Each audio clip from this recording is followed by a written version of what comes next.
السلام عليكم. ازيكم يا شباب؟ عاملين ايه؟ ثانوية عامة 2027 بكالوريا لأ، علشان ده منهج فيزياء ثانوية عامة. جبت مع فيزياء ثانوية عامة والكتب اللي حليتها، طريقة المذاكرة، المدرس اللي خدت معاه، تعمل ايه في الفيزياء، الدرجات بتاعة الفيزياء من أول السنة لحد آخر السنة، كل حاجة في الفيزياء من طاقة السلام عليكم هتعرفها في الفيديو ده عشان تساعدك اللي انت تجيب 60 من 60 في الفيزياء. أول حاجة هنتكلم عليها بالنسبة للمدرسين. عندك مستر محمد عبد المعبود، مستر كيرلس، مستر محمود مجدي، وفي سنطر. انا عملت ايه من اول السنه؟ اول حاجه بدات السنه زي اي طالب. طبعا ابويا رافض حوار الاونلاين وان انت تاخد اونلاين كاساسي او اونلاين بس، فلازم تنزل سنتر. نزلنا سنتر في الفيزياء لحد الفصل الثالث، تمام، مع اونلاين. هل بقى الاونلاين ده كنت مشترك مع مين؟ سمعت مستر محمود مجدي شويه، سمعت مستر محمد عبد المعبود شويه، جيت استقريت على مستر محمد عبد المعبود تقريبا كده بعد شهرين من ثانويه عامه. تمام، استقريت عليه بعد شهرين من ثانويه عامه. كنت بخش على اليوتيوب اسمع مستر محمود مجدي ومستر محمد عبد المعبود. الحمد لله استقريت على مستر محمد عبد المعبود. تمام، ده انا اللي اخترت المدرس بتاعي. فانا مش عايزك تمشي ورا اي كلام، اي حد بيتكلم يجي يقول لك خد مع كذا. تشوف واحد جاب درجه عاليه يقول لك انا كنت باخد مع مستر محمد عبد المعبود، خد معاه.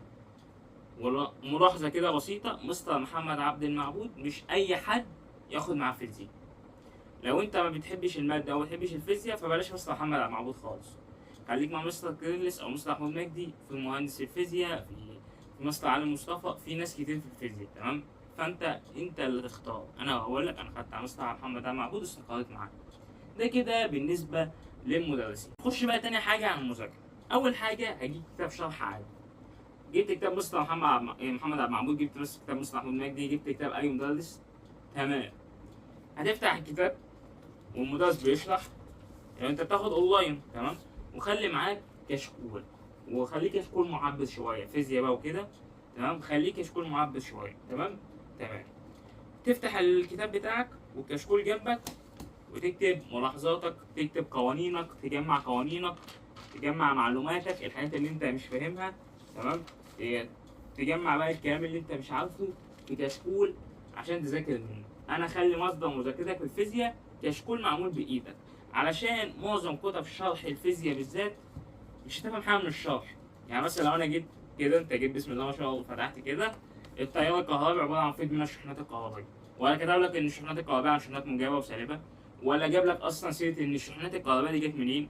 يعني انت اصلا المفروض، يعني لو انت خدت كيمياء، تمام، عندك عارف ان الفلزات بيبقى مستوى الطاقه الاخير له بيبقى فيه الكترون او اتنين، وبيبقوا يعني ما بيبقوش مستقرين، بيبقوا مرتبطين مع النواه بتاعت الذره ارتباط ضعيف، فمستنيين اي طاقه، تمام. الطاقة دي بقى هنجيبها منين عشان نعمل فوض من الشحنات الكهربائية ده؟ هنجيبه من البطارية، فالبطارية هي مصدر الطاقة. انت بقى لو جيت دورت في اي كتاب شرح مش هتلاقي كاتب ده كده، فانت لازم تستنتجه وتكتبه بطريقة نضيفة شيك علشان تعرف المعلومات دي. يعني مثلا تكتب ان البطارية هي مصدر الطاقة وليس مصدر الالكترونات. الالكترونات اصلا انت بتديها الطاقة علشان تبقى موجودة وتسلك الموصل في شحنات موجبة وشحنات سالبة، بس عندك اللي بتبقى في المواد الموصلة اللي هي الفلزات دي بتبقى سالبة، اللي هي الأسلاك. تيجي تقول لي طب الموجبة دي بتبقى في إيه؟ عندك في السوائل، المحاليل، عندك لما في الغاز لما يتأين ده يبقى فيه شحنات موجبة وسالبة ممكن يسل فيه تيار، أما الغاز الطبيعي مش يبقى فيه تيار. فالحاجات دي أنت بتمسك ورقة وقلم وتفصلها وتكتبها، تمام؟ تمام، عشان ما تبقاش مكتوبة بوضوح في الكتاب. ده كده بالنسبة للمذاكرة. بالنسبة بقى للصعوبات اللي هتواجهك في الفيزياء، احنا عندنا فيزياء قسمين، فيزياء كهربية وفيزياء حديثة. الفيزياء الحديثة مبنية على الحفظ مع سنة فهم صغيرة، ودي اللي بتبقى نظري زي ما هما بيقولوا بتيجي في الامتحان نظري. ده كده بالنسبة للفيزياء الحديثة. بالنسبة للفيزياء الكهربية فهي ما بتجيش نظري زي ما الناس بتقول لك امتحان الفيزياء كله نظري، امتحان الفيزياء مش كله نظري. هو مثلا هنقول مثلا في الفصل التاني ده جايب لك 3 أسلاك ويقول لك السلك ده والسلك ده والسلك ده، عايز ترتيب القوى المؤثرة على كل سلك. مين ده أكبر؟ يعني مثلا A أكبر من B أكبر من C، B أكبر من C أكبر من A، A بتساوي B بتساوي C. ده كده بالنسبة لهم سؤال نظري. لا، أنت لو فاهم القانون وعارف القانون وعارف العوامل المؤثرة هتعرف ترتبهم، فده مش سؤال نظري. يجي مثلا يقول لك سلك زاد طوله للضعف ومساحته قلت للنصف، تأثيره على المقاومة النوعية ملهاش علاقة عشان المقاومة النوعية ثابتة المادة الواحدة، تمام، بتتأثر بس بدرجة الحرارة، تمام. جه مثلا قال لك علاقات، فالعلاقات مش نظري، العلاقات كلها مسائل وفهم قوانين. ده كده دي كده الفيزياء الكهربائية، الفيزياء الحديثة والنهج. الصعوبات بقى اللي هتواجهك في الأول كده، بسم الله ما شاء الله. أول حاجة قراءة الأميطة. قراءة الأميطة لو حطها لك في سلك فاضي مفهوش مقاومة. تاني حاجة هتقابلك عندك توصيل المقاومات، وبتيجي في آخر السنة سهل. أنت هتلاقي ناس يعني كمية أسئلة ملهاش علاقة بامتحان آخر السنة في توصيل المقاومات لا نهائية، تمام. تالت حاجة هتواجهك صعبة في الفيزياء الكهربية وهي الدينامو، بس الدينامو يتفهم هيكون سهل، تمام. ده الدينامو. ده كده بالنسبة للفيزياء الكهربائية. الفيزياء الحديثة بالنسبة لي كانت أرخم من الفيزياء الكهربائية. في ناس بتحبها عشان بتبقى معتمدة على الحفظ، تمام. كتب الحل. بسم الله الرحمن الرحيم. معنا أول كتاب أنا حليته كتاب الامتحان. تاني كتاب عندك كتاب نيوتن.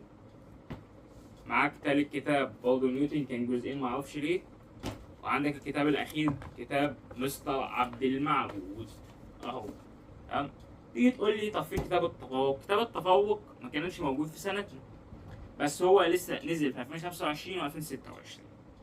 كتاب التفوق نازل يعني حاطط رجليه، نازل بوضعه، تمام، في كتاب كويس. فانت هتجيب كتابين مع كتاب المصدر، مش هتقدر تخلصهم. كتاب الامتحان انا عارف اللي هو نازل كبير، كتاب مع كتاب المصدر. اهم حاجه يا معلم ما تقلش عن كتابين. ده بالنسبه للحالة دي. تقول لي ده او ده او ده، اختار اي كتابين وهتلاقي الدنيا تمام، ومعظم الافكار بتبقى موجوده.